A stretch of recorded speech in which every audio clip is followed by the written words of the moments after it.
नमस्कार, news nation के digital platform पर आपका स्वागत है। मैं हूं पंकज मिश्रा।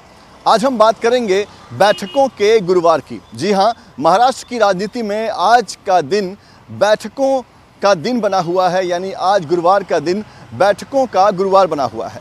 तमाम पार्टियां जो है वो अलग अलग बैठक कर रही है, ये तय करने के लिए कि लोकसभा चुनाव में उनके कौन से उम्मीदवार किस जगह से खड़े होंगे।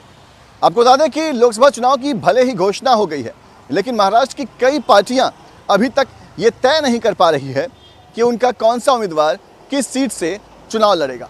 और इसी उलझन को सुलझाने के लिए आज गुरुवार के दिन अलग अलग पार्टियां अपने अपने नेताओं के साथ बैठक कर रही है। कौन कौन सी पार्टियां बैठक कर रही है ये आपको बताते हैं। सबसे पहले 10 बजे आज सवेरे बैठक शुरू हुई महाविकास आघाड़ी की। ये बैठक शरद पवार के घर सिल्वर ओक पर शुरू हुई है। आप बता दें कि इस बैठक में शिवसेना यूबीटी के अध्यक्ष उद्धव ठाकरे मौजूद हैं। इसके अलावा एनसीपी से शरद पवार खुद मौजूद हैं, साथ ही कांग्रेस से बाला साहेब थोराट मौजूद हैं।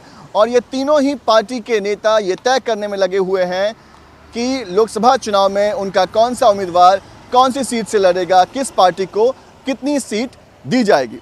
साथ ही आप बता दें कि ये बैठक जैसे ही समाप्त होगी उसके बाद कांग्रेस की 1 बजे और एक बैठक शुरू होगी, जो कांग्रेस के जो आपस के जो नेता हैं उनके बीच ये बैठक होगी।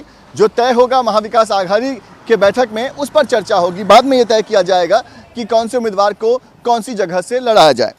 साथ ही आप बता दें कि एक अहम बैठक राज ठाकरे ने भी अपने घर पर बुलाया था। हालांकि राज ठाकरे इस बैठक के बीच में ही उठकर बांद्रा की तरफ चले आए थे। बांद्रा की तरफ राज ठाकरे क्यों आए थे ये बताते हैं। आज बांद्रा के एक 5 सितारा होटल ताज लैंड्स एंड में देवेंद्र फडणवीस और एकनाथ शिंदे के साथ राज ठाकरे की बैठक चल रही है। हालांकि इस बैठक को लेकर पहले कोई चर्चा नहीं था, ये बैठक पहले से शेड्यूल नहीं था। इसी वजह से राज ठाकरे ने अपने घर पर अपने पद अधिकारियों के साथ बैठक बुलाई थी, लेकिन बीच में ही वो उठकर बांद्रा आ गए हैं और बांद्रा में अब देवेंद्र फडणवीस और एकनाथ शिंदे के साथ वो बैठक कर रहे हैं। सवाल यह है कि राज ठाकरे ने मंगलवार को देश के गृह मंत्री अमित शाह के साथ मुलाकात की थी। इस मुलाकात में क्या हुआ ये अब तक साफ नहीं हो पाया है। कहा जा रहा है कि राज ठाकरे ने लोकसभा चुनाव में अपने कैंडिडेट उतारने के लिए 1 या 2 सीट की मांग की थी, लेकिन ये मांग मानी गई है या नहीं मानी गई है, अब तक ये एमएनएस की तरफ से या बीजेपी की तरफ से साफ नहीं हो पाया है।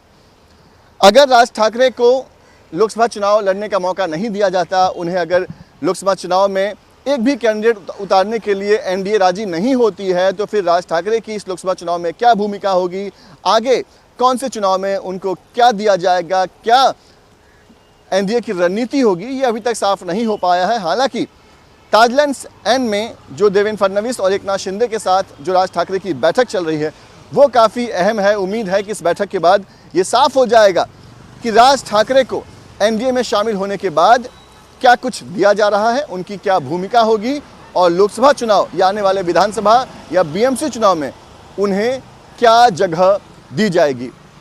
वीडियो जर्नलिस्ट स्वप्निल चौहान के साथ पंकज मिश्रा, न्यूज़ नेशन, मुंबई।